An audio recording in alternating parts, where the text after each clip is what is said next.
उपयोग को स्वसन्मुख करें। बहुत दुर्लभ क्षण है तुम्हारी जिंदगी के, समझने का प्रयास करो। जब इंसान अपना घर छोड़ करके पर घर में जाता है, दूसरे के घर जाता है, पर घर जाता है, तो उसको तैयारियां करनी पड़ती है या नहीं? करनी पड़ती है। थोड़ी बहुत तैयारी तो करनी पड़ती है, क्योंकि पर घर में जाना है तो वहां जाने के लिए वस्त्र कैसे पहनना, कैसे रहना, अपनी क्या आवश्यक की वस्तुएं हैं उनको लेकर के जाना। लेकिन एक दूसरी बात पूछना चाहती हूँ कि जब अपना गांव छोड़ करके परगांव में रहने जाना है तो उस वक्त तैयारियां कैसी करनी पड़ती है? और ज्यादा। पर घर की अपेक्षा से परगांव जाना हो तो तैयारियां और ज्यादा करनी पड़ती है। और जब अपना देश छोड़ करके, भारत देश छोड़ करके विदेश जाना हो तो फिर तैयारियां कैसी करनी पड़ती है? बोलिए। और ज्यादा करनी पड़ती है। वहाँ के कायदे कानून, वहाँ पर क्या भोजन करना है, कैसे पोशाक ले जाना है, कैसी बोली वहाँ के लोग बोलते हैं, आदि आदि सब चीजों का आपको ध्यान रखना पड़ता है। तो आगे मेरा प्रश्न ये है, जब पर घर जाना हो तो तैयारी करनी पड़ती है, पर गांव जाना है तो तैयारी करनी पड़ती है, पर देश जाना है तो तैयारी और ज्यादा करनी पड़ती है। तो जब हे मानो, जब इस लोक को छोड़ करके परलोक जाओगे तो तुमको कितनी तैयारी करनी पड़ेगी? सोचिएगा। प्रश्न है मेरा। परलोक जाना है, ये लोक छोड़ करके परलोक जाना है।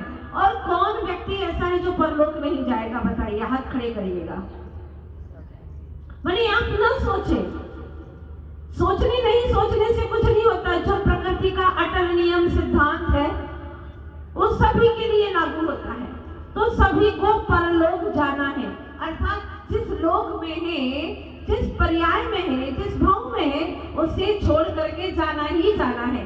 पर घर जाना आसान है, पर गांव जाना वो भी आसान ही है, पर देश जाना उसमें भी कोई ऐसी तैयारियां नहीं है। लेकिन प्रश्न ये, परलोक जाना है तो कितनी तैयारियां करनी पड़ेगी? बाहर की नहीं, भीतर की भी तैयारियां करनी पड़ेगी, क्योंकि वहां पर न रिश्तेदार साथ जाएंगे। पर घर जाएंगे तो रिश्तेदार भी साथ जा सकते हैं, पर गांव जाएंगे तो आपकी संपत्ति भी साथ जा सकती है, और परदेश जाएंगे तो फिर भी आप धन दौलत लेके जा सकते हैं, रिश्तेदार भी लेकर के जा सकते हैं। जाते ही लोग घूमने के लिए, विवाह आदि के लिए भी आजकल परदेश में विवाह भी करते हैं। ये बात अलग है कि मोदी ने इसके ऊपर भी रोक टोक लगा दी है कि अब बाहर में विवाह नहीं करेंगे। हमारे देश का धन हमारे देश में ही रहना चाहिए। करोड़ों अरबों रुपये लोग वहां पर लगा देते हैं, घूमने जाते हैं। तो आपकी वहां पर ना तो परलोक जाओगे तो क्या धन लेकर के जा पाओगे? बोलिए, बिल्कुल नहीं। वहां पर अपनी प्रसिद्धि कीर्ति लेकर के जाओगे, रिश्तेदार को तो एक दो को तो लेके जाओगे ना, वो दुश्मन बन जाएगा तुम्हारा अगर साथ में लेके जाओगे परलोक। तो अगर परलोक अपने जो इष्ट मित्र है, इष्ट पुत्र पुत्री, उनको लेकर के जाओगे तो वो तुम्हारे दुश्मन बन जाएगी कि बाप है कि दुश्मन है ये। हाँ, हमें भी साथ में मार के लेके गया, कैसा नहीं है, बाप है कि दुश्मन है, माँ है कि दुश्मन है, वो तुम्हें अपना नहीं समझेंगे, बिल्कुल तय बात है। तो जब परलोक जाओगे तो ये कोई भी तुम्हें साथ देने वाले नहीं है, रिश्तेदार नहीं, न संपत्ति न प्रसिद्धि, कोई तुम्हारे साथ जाने वाली नहीं है। तो क्या साथ जाएगा? जो तुम्हारे कृत कर्म है, पाप और पुण्य, शुभ और अशुभ कर्म है, वो ही तुम्हारे साथ में जाने वाले हैं। अब आप लोगों को तैयारी करना है। अगर शुभ कार्य करोगे तो वहां पर भी आनंदित रहोगे, और अशुभ कार्य करोगे यहाँ पर तो वही लेकर के जाओगे और वहां दुख भोगोगे। चॉइस आपके हाथों में है।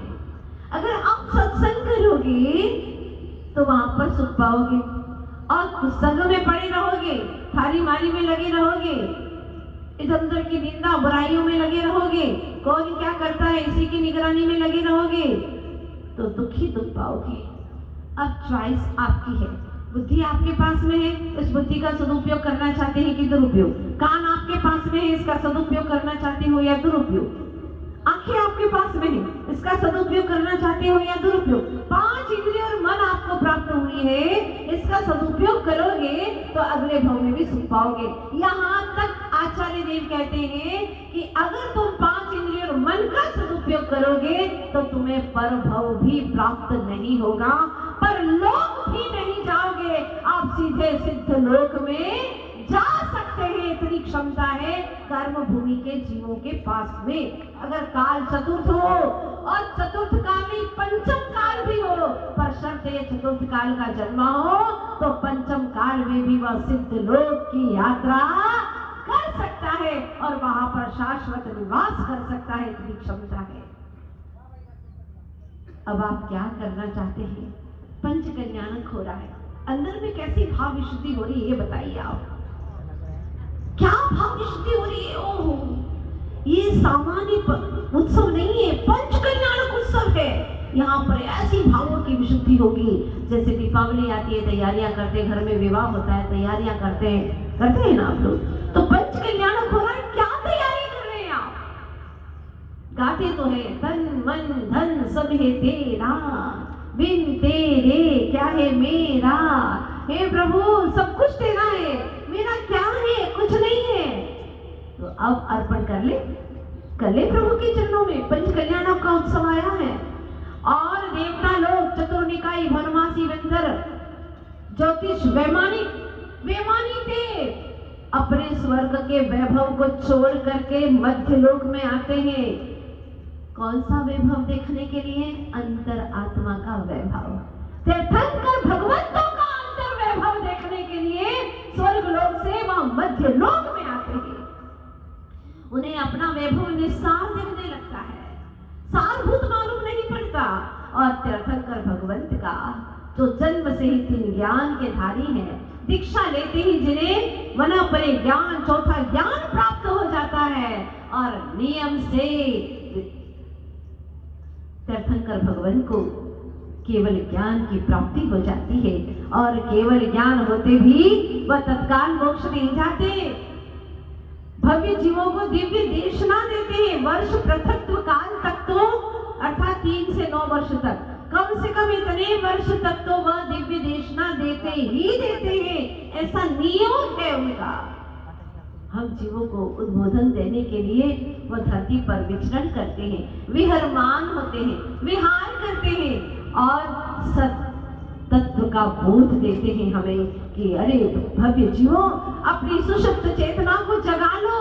ये जगाने का अवसर आ गया है और तीर्थंकर भगवंतों की दिव्य देशना सुनने को मिलती है। सोचो, जब सामान्य जीव की हम दिव्य देशना नहीं कहलाती, वो देशना कहलाती, प्रवचन कहलाते।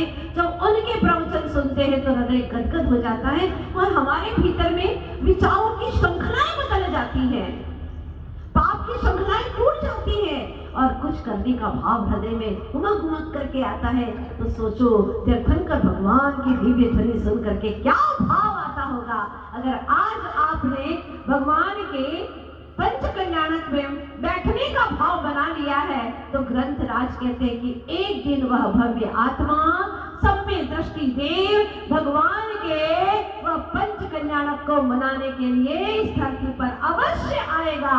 अगर आज आपने ये स्थापना के पंच कल्याणक मनाए हैं, उत्सव के पंच कल्याणक मनाए हैं, बिंब प्रतिष्ठा करना है, इसलिए पंच कल्याणक यहाँ पर आपने उत्सव में हिस्सेदारी ली है, तो निश्चित मानिएगा, ये मैं नहीं कहती, भगवान की वाणी कहती है, वह भव्य आत्मा अपने कल्याण को करता हुआ भगवान के पंच कल्याणकों को अवश्य करता है। और जो भगवान के पंच कल्याण करता है वह एक न एक दिन अवश्य ही संसार से मुक्त हो जाता है। वह शर्त है कि भावों से करे, निज कल्याण की भावना से करे। सिर्फ नाटक देखने की अपेक्षा नहीं, या सिर्फ नाटकीय ढंग से नहीं किया जाएगा, यहाँ पर भावों की विशुद्धि के साथ में कार्यक्रम किया जाएगा।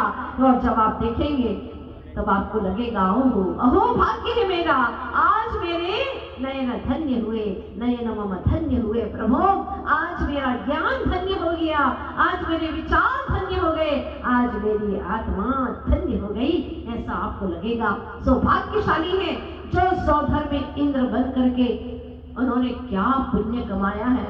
मैं तो उस वक्त भी यही सोच रही थी, उस जीव ने यहाँ आए कि नहीं पता नहीं मुझे, लेकिन उस जीव ने क्या सातिशय पुण्य कमाया होगा कि आज वह भगवान के पंच कल्याण करने के लिए सौधर्मेंद्र और शची बने हैं। अरे दुनिया की सारी दौलत भी दे दो और तुम्हें संसार से कोई मुक्ति दे दे तो सौदा बहुत सस्ता है, ये मान करके चलेगा। किस धन को पकड़ करके बैठे हो तुम?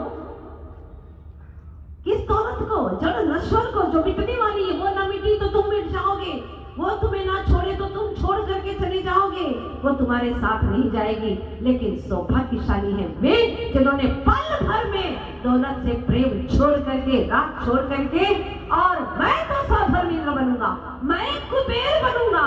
कौन कुबेर? जो भगवान के समव शरण की रचना करता है, जिसके ऊपर तीर्थंकर भगवान विराजमान होते हैं, ऐसा कुबेर। मैं तो समूचे पंच कल्याण के यज्ञ का नायक बनूंगा।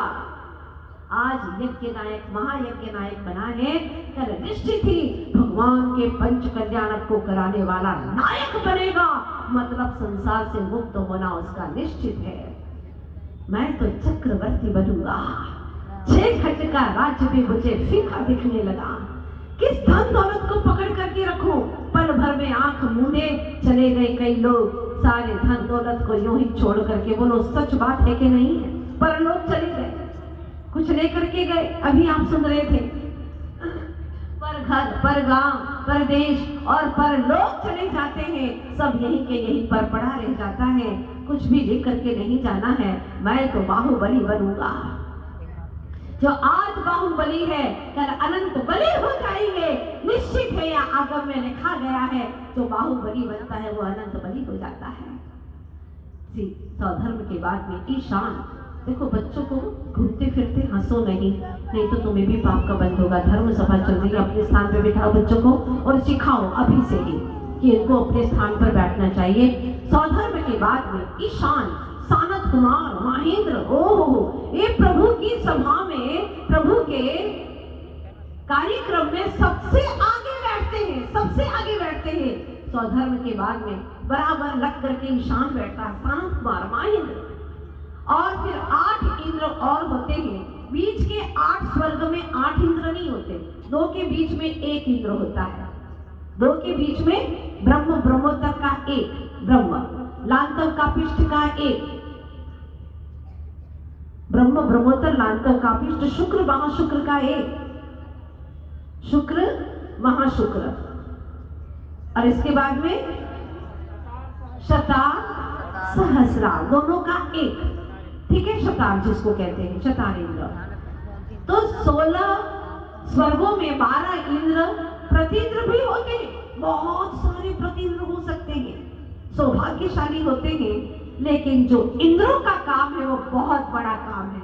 वो दायित्व और पूरी सभाओं में पूरे समय साथ रहते हैं। और अंत में 4 और आनंद, प्राण, तारण और अच्युत महामंडलिक राजा रहते हैं।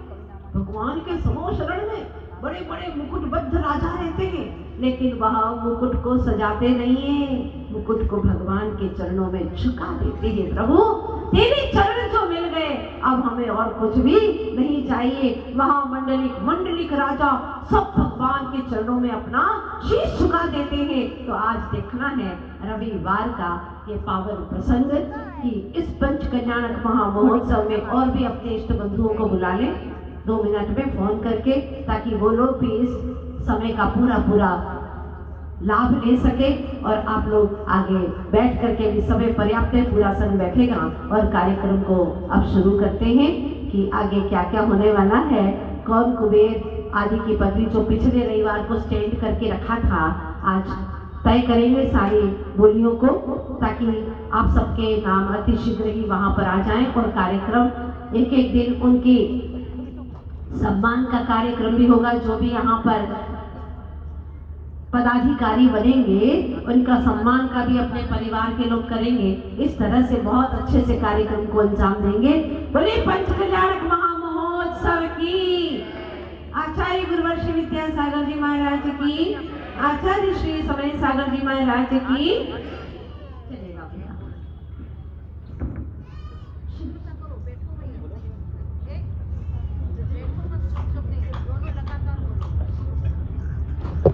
चलिए अब इस पावन श्रृंखला में जैसा कि पूज्य माता जी ने हम सब